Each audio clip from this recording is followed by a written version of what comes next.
CGL 2022 के tier 1 का right up आ गया है। उसके बाद कई सारे कन्फ्यूजन्स आपको पैदा हुए होंगे, सारा कुछ इस वीडियो के अंदर है। खासकर डबल एओ को लेकर के लिस्ट 3 या फिर जो लोग अपना रोल नंबर मिस कर गए हो, सारा कुछ इन्फॉर्मेशन इस वीडियो के अंदर है। जो भी कन्फ्यूजन आपको क्रिएट हुआ है, तो 3 लिस्ट जारी करा गया है, लिस्ट 1, लिस्ट 2, लिस्ट 3 सीजीएल 2022 के लिए। और किस लिस्ट में नाम, अगर आपने देख रखा है अपना लिस्ट में नाम, तो एक बार कमेंट करके ज़रूर बताइएगा। जो भी कन्फ्यूज़न है आपके, सारा कुछ कवर करने की कोशिश करी गई है, फिर भी कुछ छूटता है तो कमेंट सेक्शन में डाल दीजिएगा, मैं कोशिश करूँगा उसको वहीं रिप्लाई कर दूँ। सबसे पहला डाउट यही है कि सर, कई सारे कैंडिडेट ऐसे भी होंगे जिनको अभी तक लिस्ट नहीं मिला होगा। कई लोग ये परेशान है कि शायद कोई रोल नंबर डाल करके जिसे चेक करते हैं हम लोग, वो वैसा होगा। तो देखो यार, पीडीएफ लिस्ट डाली गई है साइट पर, और लिस्ट 1, लिस्ट 2, लिस्ट 3 की जो तीनों पीडीएफ है आपका, वो आपको साइट पर मिलेगा। आप जा कर के एसएससी की साइट पर रिजल्ट कॉर्नर में देख सकते हो। सवाल ये उठता है कि सर, जो साइट है वो अभी डाउन चल रही है। अभी आप अगर खोल रहे होगे तो साइट नहीं खुल रहा होगा। आप गूगल पे टाइप करिएगा सीधे एसएससी, यहाँ पर रिजल्ट वाला कॉलम पे टिक करोगे आप। अगर ये साइट चल गया हो, अभी तो लोड ज़्यादा था आपका ट्रैफिक, तो इस वजह से अभी डाउन रहेगा ना, रात तक आप एक बार ट्राई कर लीजिएगा, तो हो सकता है ये खुल जाए। एक तो वो तरीका है। बाकी आप टेलीग्राम ग्रुप का नीचे मेरे लिंक दिया हुआ है, वहाँ पर तो जब रिजल्ट आया था तभी पोस्ट कर दिया गया था। तीनों लिस्ट आपको वहाँ पर मिल जाएगा, नीचे लिंक दिया है, कमेंट सेक्शन में डाला गया है। बाकी आपको टेलीग्राम ग्रुप अगर आपने नहीं ज्वाइन किया है कोई सा भी, तो ज्वाइन कर लो आप। वहाँ पर आपको किसी से मांगोगे तो लिस्ट मिल जाएगा, तो उसको लेकर परेशान ना होइएगा कि लिस्ट कैसे देखा जाए। बात करते हैं, अगर आप साइट वेट कर लीजिएगा रात तक का। एक अगला डाउट ये है कि सर, मेरा एडमिट कार्ड खो गया है, क्योंकि उसमें ही रोल नंबर था, तो अब हम कैसे चेक करें? बिकॉज अभी अगले महीने मेंस है आपका, और इसको लेकर कन्फ्यूज़न आपका होगा। तो देखिए यार, आप पीडीएफ डाउनलोड करके आप अपना नाम सर्च कर लेना। मोबाइल में सर्च का बॉक्स रहता है, आप जाकर के वहाँ सर्च कर सकते हो। अगर कंप्यूटर में देख रहे हो, Ctrl+F दबा दोगे तो वहाँ पर सर्च बॉक्स का ऑप्शन खुल जाता है। नाम टाइप कर दोगे तो आ जाए। अब ये डाउट ये उठता है कि सर, मान लो मेरा नाम कोई भी नाम है, मान लीजिए राहुल ही नाम मान लीजिए आपका है, तो राहुल नाम से तो कई सारे बंदे होंगे, तो यार ये कैसे क्लियर होगा कि ये मेरा ही है? पहला चीज़ तो ये। तो कुछ तरीके बता देता हूँ, उससे आप गेस कर सकते हो, क्योंकि टाइम है नहीं और कोई तरीका है नहीं अगर आपका एडमिट कार्ड नहीं मिलता है तो। पहला चीज़ ये है कि आप कैटेगरी के थ्रू देख सकते हो। आप अगर कैटेगरी मान लीजिए कि ओबीसी है, तो उसका कोड 6 होता है।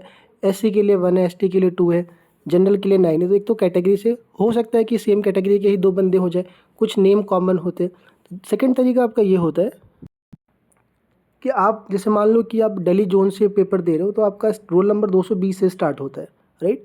अगर आप क्या नाम है, कोलकाता, तो आपका हर एक रीजन का स्टार्टिंग का वो रहता है। अगर आपको नहीं पता है इसका, तो अगर आप इस प्रॉब्लम से जूझ रहे होगे, तो टेलीग्राम पे मुझे मैसेज कर दीजिएगा, ग्रुप नीचे लिंक दिया हुआ है, पर्सनल मैसेज कर देना, वो हो जाएगा। क्योंकि अब टाइम है नहीं, और आपने आइडिया लगा ही लिया होगा जब आपका मार्क्स आया, वो टियर 1 का जब मार्क्स वो करा गया था, जब आंसर की वो करी गई थी, रिलीज़ करी गई थी, तो आपने देख लिया होगा कितने ना, तो उससे आपको आइडिया लग ही गया होगा थोड़ा। अगर आपको कॉन्फिडेंस चाहिए, क्योंकि होता है कि पता नहीं, कई लोगों को भरोसा नहीं होता है कि मेरा नाम यही है कि नहीं, ये कैसे श्योर करें? तो अभी टाइम मत ख़राब करिए इस चीज़ में। और जब तक आपका ये मार्क्स नहीं रिलीज़ होगा, तब तक आप नहीं चेक कर पाओगे उसको। तो 3 लिस्ट निकाली गई है। पहला जो लिस्ट है वो डबल एओ के लिए है आपका। ये कट ऑफ गई है, यहाँ पर आप एक बार देख लीजिएगा। 25,000 कैंडिडेट बुलाए गए हैं आपका, मतलब इसके लिए एलिजिबल क्वालिफाई किए गए हैं। जीएसओ की वैकेंसी है नहीं ज़्यादा, तो वैकेंसी के कम होने की वजह से कैंडिडेट जो बुलाए गए काफ़ी हैं इतना, और वैकेंसी ऐड होने के चांसेस भी कम है। बाकी ये जो है, इसी मेन लिस्ट 3 से मैक्सिमम लोग जो सेलेक्ट होने वाले हैं आपका, राइट। तो ये लिस्ट आप एक बार कट ऑफ देख लीजिए। लिस्ट में नाम है नहीं है, एक बार आप कमेंट सेक्शन में ज़रूर बताइएगा। और कई कैंडिडेट ये भी कह रहे थे कि कुछ लोगों के हो सकते हैं ऐसे कि जैसे कि मेरे वन रॉ स्कोर ही जब आंसर की आई थी तो इतनी बनी थी, फिर भी मेरा लिस्ट में नाम नहीं है। या ऐसा हो सकता है कि कितने मार्क्स मेरे बढ़े हैं, क्योंकि देखो मार्क्स तो इसके जुड़े नहीं है आपके टियर 2 में, मेंस में नहीं ऐड होगा, क्वालिफाइंग नेचर का है आपका। लेकिन फिर भी अगर जानना होगा तो आपका जो मार्क्स है वो 22 फरवरी को आपका वो करा जाएगा, रिलीज़ करा जाएगा। उसमें आप देख सकते हो, अगर किसी का नहीं हुआ है तो ये जानने के लिए आप देख सकते हो, और ये जानना चाहो कितना नंबर बढ़ा है तो वो आप देख सकते हो। बाकी मेंस का जो डेट है, आप मान के चलो कि ये जो है आपका, ये नहीं चेंज, कई लोग रहते हैं इसमें कि क्या अभी हो, ये है वो है, एकदम फिक्स लेके चलिए। एसएससी इस चीज़ों में बिल्कुल भी अब नहीं कर रही है कुछ भी, तो आप तैयार रहिए उसके लिए, और आप मार्क्स का वेट ना करिए। आप जो मैंने बताया है उस हिसाब से देख करके आगे तैयारी पर लग जाइए। अब यहाँ पर कन्फ्यूज़न ये आया होगा कि सर, कई लोग ऐसे भी होंगे जिनको उम्मीद नहीं होगी, फिर भी कट ऑफ क्लियर हो गया। तो कौन सा पेपर देना है। कई कैंडिडेट नए हैं जो फर्स्ट टाइमर होंगे और कन्फ्यूजन भी है, मेंस का जो पैटर्न चेंज किया गया। तो देखिए आपका 3 पेपर है, पेपर 1, पेपर 2, पेपर 3। तो जो लोग लिस्ट 3 में, बड़ी पब्लिक लिस्ट 3 में ही है, आपको केवल ये वाला राउंड यहाँ से यहाँ तक जो मैंने कवर किया है ये देना है आपको, जिसमें आपको मैथ्स का पेपर होगा, रीजनिंग का होगा, इंग्लिश का होगा, जनरल नॉलेज यानी कि जीए का होगा आपका या जीएस कह लो, कंप्यूटर का एक पेपर होगा और डेटा एंट्री मतलब DEST टाइपिंग टेस्ट होगा आपका। अब ये जो सारा कुछ है आपका यहाँ से यहाँ तक ये एक ही दिन में निपटने वाला है, जिसमें पहले राउंड में फर्स्ट शिफ्ट में टाइपिंग से पहले वाला पूरा पार्ट हो जाएगा आपका 2 घंटा 15 मिनट में, और टाइपिंग वाला 15 मिनट का आपका उसके दूसरे राउंड में होगा, एक ही दिन में होगा आपका। ये पेपर 1 घंटे का, ये भी 1 घंटे का है। कंप्यूटर वाला 15 मिनट का है। नंबर नहीं जोड़ना है कंप्यूटर वाले के, नंबर केवल जोड़ेंगे इसके, यानी कि जो मेरिट बनने वाली है वो आपकी 390 में से बनेगी। नेगेटिव मार्किंग रखा गया है, हर सही सवाल के लिए 3 नंबर है, काटने गलत करने पर आपका 1 नंबर कटेगा इसके नेगेटिव मार्किंग में। अगला डाउट ये आएगा कि सर मेरा टाइपिंग भी तैयारी नहीं हो पाया, मतलब टाइपिंग की प्रैक्टिस ही नहीं है, मेंस ही फोकस करूँ या मैथ्स इंग्लिश देखूँ कि टाइपिंग देखूँ, तो यार इसमें अपीयर होना ज़रूरी है, कंपल्सरी इसको दे दीजिएगा। भले आप फेल हो जाएगा टाइपिंग में तो भी आप बाकी जो बची हुई पोस्ट रहती है उसके लिए आप एलिजिबल हो, घबराना नहीं उसको लेकर के, और आपको इसमें अपीयर होना ज़रूरी है। बाकी रही बात पेपर 2 और पेपर 3, तो ये वही लोग देंगे जो लोग लिस्ट 1 में और लिस्ट 2, लिस्ट 1 वाले पेपर 3 देंगे, और ये वाला तो कंपलसरी है ही, पेपर 1 तो सभी को देना है, जो लिस्ट 1 में है, लिस्ट 2 में, ये तो सभी के लिए कंपलसरी है। बाकी एक्स्ट्रा पेपर ये वाला देना है AA को, और ये वाला पेपर देना है जो लोग GSO वाली पोस्ट के लिए क्वालिफाई किए हो। मार्क्स की बात कर ले, 100 क्वेश्चन आने वाले हैं GSO के लिए, 200, हर एक क्वेश्चन 2 नंबर का होगा, 200 नंबर का पेपर होगा, 0.5 कटेंगे आपके। और ये जो आपका होगा ये 100 क्वेश्चन आएंगे, 2 नंबर का एक पेपर, एक क्वेश्चन होगा, 200 मार्क्स का ही होगा। तो इसके अलावा 200 नंबर के ये अलग पेपर है जो लोग इसके लिए क्वालिफाई हो, और ये जो होगा आपका ये अगले दिन होगा, राइट। तो इसको लेकर के भी हम आगे थोड़ा बात कर लेंगे कि क्या इसके लिए क्या हम आगे देख सकते हैं जो कन्फ्यूज़न क्रिएट हुआ है डब्ल्यू के लिए। पहले हम डब्ल्यू लिस्ट में जिनका नाम आया उस पर थोड़ा बात करें, क्योंकि बहुत ज़्यादा कन्फ्यूज़न क्रिएट हुआ है इसको लेके। शाम को मैसेज काफ़ी आ गए थे, सोचा एक वीडियो करना ज़रूरी है इसको लेके। लिस्ट पहला डाउट तो यही कि लिस्ट 1 में नाम है, नहीं डब्ल्यू वाली लिस्ट में नाम है, मैंने अप्लाई नहीं, फॉर्म भरते टाइम तो मैंने अप्लाई नहीं किया था। क्या इसके लिए कोई अलग एजुकेशनल क्वालिफिकेशन, क्योंकि डब्ल्यू है, अकाउंट्स लगा हुआ है या ऑडिट लगा हुआ है, ज़्यादातर लोग साइंस बैकग्राउंड के हैं या फिर बीटेक किए हुए हैं, तो या मैं इसके लिए एलिजिबल हूँ, एलिजिबिलिटी क्राइटेरिया पूरा करता हूँ, ये एक सवाल पहले आपके दिमाग में आएगा।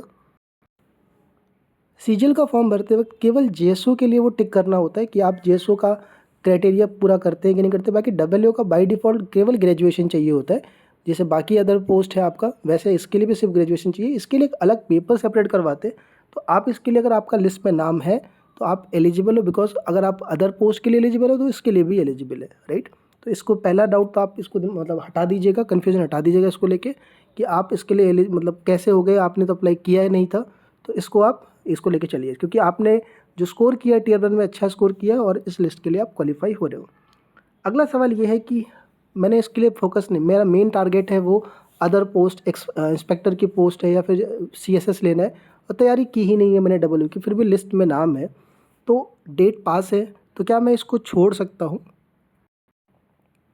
पेपर छोड़ दूँ, या फिर अगर मैं बात करूँ कि इसकी छोड़ करके मतलब आगे दूसरी पोस्ट जो अदर पोस्ट है उन पे फोकस करूँ तो कोई दिक्कत तो नहीं आएगी। अगर मैं छोड़ भी देता हूँ तो कोई प्रॉब्लम, तो देखो अगर आप इसकी लिस्ट के लिए क्वालिफाई हुए हो और अगर आप पेपर 3 छोड़ देते हो तो कोई भी प्रॉब्लम नहीं आएगी, बाकी अदर पोस्ट के लिए आप एलिजिबल हो। ध्यान से सुन लो इस बात को कि अगर आप केवल पेपर 3 छोड़, पेपर 1 देते हो आप और लिस्ट पेपर 3 आप स्किप कर देते हैं तो आप डब्ल्यू पोस्ट के लिए डिस्क्वालीफाई हो जाते हैं केवल, बाकी अदर पोस्ट के लिए आप एलिजिबल हैं। देखो एक कन्फ्यूजन ये रहता है कि सर यार जब इतना निकाला है हमने तो फिर क्यों नहीं दे दें, तो ज़रूरी होता है। लेकिन कई लोग क्या होता है ना कि दूसरी जगह पे कहीं जॉब कर रहे हो फिर छोड़ के आते हो, मान लीजिए आपका 3 तारीख को मेंस है, मतलब पहला वाला पेपर है आपका मैथ्स और इंग्लिश वाला, और लास्ट में 7 तारीख आपका है, बीच में छुट्टी नहीं है रुकने के लिए डब्ल्यू के लिए, ये सब कुछ केसेस बनते हैं, इसलिए ये सब बातें हो रही हैं। एक ये रहता है कि सर देखो 4600 वाली और बाकी 2800 की वैकेंसी भर के है, ढेर सारी है, और इसकी डब्ल्यू की थोड़ी वैकेंसी है, मतलब कंपैरिजन देखा जाए तो कम है। तो क्या अगर हम दोनों को एक साथ लेके चले तो क्या परफॉर्मेंस पर या तैयारी पे फ़र्क नहीं पड़ेगा? कहीं ऐसा ना हो जाए कि जो बाकी ढेर सारी वैकेंसी आई है उस पर मैंने फोकस नहीं करा और वो भी हाथ से गई या फिर अच्छी पोस्ट उधर से निकल गई और इसमें भी रह गया मैं, क्योंकि इसमें मैंने उतने अच्छे से तैयारी करी नहीं है। एक डाउट आपके दिमाग में ये भी आएगा, क्या ये सही डिसीजन होगा, ये रहेगा। तो देखो मैं आपको जो बता रहा हूँ बस सुन लीजिए, देख लीजिए, क्योंकि एक महीने से कम का टाइम रह गया, तैयारी आपको करनी है। देखो सीजन 2000 अगर हम 22 की बात करें, क्योंकि पिछले 3 साल से मैं पोस्ट प्रेफरेंस कवर करते हैं, क्योंकि रिजल्ट के बाद का पूरा प्रोसेस कवर करता हूँ। अगर आप फर्स्ट टाइम सुन पा रहे होगे तो मुझे, तो 4600 ग्रेड पे की बात करें या फिर हम बात करें कि एक अच्छी सैलरी वाली जॉब की बात करें तो वो कम है। और उसमें अगर हम बात करें कि खासकर नॉर्थ लोकेशन, क्योंकि मैक्सिमम लोग नॉर्थ के लिए, तो वो और भी कम है। आप देखोगे अगर वैकेंसी चार्ट और स्टेट वाइज अभी बहुत जल्दी शेयर करी जाएगी आप तक, आप देखोगे कि कुछ CSS वाली छोड़ दो या फिर DA की, तो वैकेंसी है नहीं। तो अगर बात आएगी कि 2800 या 2400 में आपको अपना स्टेट मिलेगा और अगर आपका इस लिस्ट में नाम है, तो देखो जस्ट डबल सैलरी होगी। 2800 ग्रेड पर 48 का अगर आप कंपेयर करोगे तो आप डबल सैलरी पाओगे। तो एक ये फैक्टर आप दिमाग में रख के चलिएगा। दूसरी बात ये है कि देखो यार डबल ए में ज़्यादा भीड़ नहीं है, और उसमें से मैं आपको बता दूं जो लोग लिस्ट पे सेलेक्ट हुए हैं, ज़्यादातर लोग की तैयारी नहीं रहती है उस लेवल की, या फिर हम बात करें बहुत सारे लोग इंटरेस्टेड भी नहीं रहते हैं राइट इस चीज़ के लिए। तो एक ये बड़ा प्लस पॉइंट रहेगा। तो एक इस चीज़ को दिमाग में अगर रखा जाए तो ये प्लस आपको ये देता है कि कंपटीशन कंपेयर टू अदर, जितनी वैकेंसी उधर भीड़ है थोड़ी कम आपको देखने को, जितने कैंडिडेट हैं उसमें भी कम हो जाती है। मान लीजिए कि अगर वहाँ 25,000 लोगों को पास किया गया तो ढंग से 10,000 लोग होंगे जो इसके लिए डेडिकेटेड होंगे, और उन 10,000 में से भी मैक्सिमम लोग देखोगे कि जब जब सिलेक्शन हो जाता है तो अगर अच्छे स्कोरर हैं तो पहले वो ASOs या फिर इंस्पेक्टर की पोस्ट उनको ऑप्ट करने के बाद इस तरफ मूव करते हैं। तो एक ये रहेगा आपके पास। रही बात अगर थोड़ा फोकस तरीके से तैयारी किया जाए तो देखो यार 4600 ग्रेड पे की नॉर्थ लेना या फिर 4600 ग्रेड पे की पोस्ट लेने से ज़्यादा आसान है।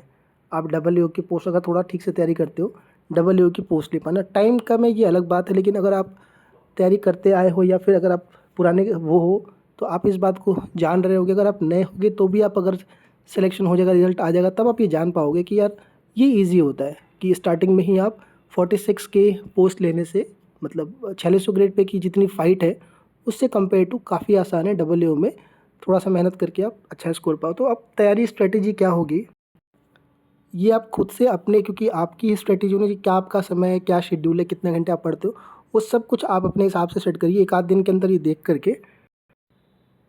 बाकी आप कहोगे तो एक वीडियो सेपरेट कर दूंगा, लेकिन इसमें आप इतने एक्सपर्ट हो यार कि कैसे इसको लेके चलना है।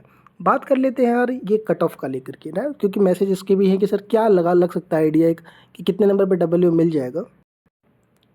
कुछ लोगों को ये भी लग रहा होगा कि यार क्या अभी Tier 1 का ही रिजल्ट आया है, कोई कट ऑफ बताने लग गया। देखो मैं आपको बता दूँ कि अभी मेंस का पेपर नहीं हुआ है और इसमें कुछ फैक्टर्स जो बड़े इंपॉर्टेंट रोल प्ले करेंगे। पहला है नॉर्मलाइजेशन का बड़ा रोल, राइट, क्योंकि मेंस आपका मल्टीपल शिफ्ट में हो रहा है। 20 और 21 में एक ही डेट पे हुआ था, फ़र्क देखने को मिल गया था। एक ये बड़ा रोल प्ले करेगा। पेपर का पूरा पैटर्न चेंज है। लोगों का फर्स्ट जो इस बार होगा वो बिल्कुल ही नए मॉड्यूल में होगा, एक वो बहुत बड़ा फ़र्क डालेगा स्कोर पर। आगे Tier 3 है नहीं आपका, मतलब डिस्क्रिप्टिव नहीं है, तो एक ही पेपर होगा, एक ही नंबर पे कई सारे कैंडिडेट होंगे और वो बहुत बड़ा रोल प्ले करेगा कि कैसे रैंक डिसाइड होती है, बिकॉज एज फैक्टर काम करेगा वहाँ पर और चीज़ें हैं जो टाई होने पर काम करती है। तो यार ये सब फैक्टर बहुत इंपॉर्टेंट रोल प्ले करेगा। देखो अगर बात करूँ पिछले सालों के जो सिलेक्शन हुए हैं, ये देखा गया है कि लगभग ये टोटल आपका AO की बात हो रही है यहाँ पर, AO की ही पर्टिकुलर है। अदर पोस्ट के लिए अभी थोड़ा वेट करिए आप। तो 390 का तो पेपर 1 हो गया आपका और पेपर 2 200 का, तो 590 में से लगभग अप्रॉक्स 70% अगर देखा जाए कि अगर स्कोर आपके रहते हैं तो आप एक पिछले ट्रेंड के हिसाब से मान सकते हो सेफ। बाकी ये सब कुछ तभी तक है जब सब कुछ पिछले हिसाब से चल रहा होता है। कुछ भी ऊपर नीचे होता है, पेपर कठिन बना दिया गया, पेपर आसान बना दिया गया, नॉर्मलाइजेशन में एकदम जैसे 19 की तरह हो गया, तो ये सब बवाल हो जाएगा। उसके लिए कुछ भी नहीं कह सकते। अभी आप फोकस तरीके से तैयारी करिए, एक रफ आइडिया ले लीजिए इस हिसाब से और करिए तैयारी। कुछ हेल्प चाहिए तो आप टेलीग्राम ग्रुप पे लिख दीजिएगा, यूट्यूब कमेंट नीचे खुला हुआ है, आप लिखिए, वहाँ पर सब्सक्राइब जरूर करके रखिएगा यार।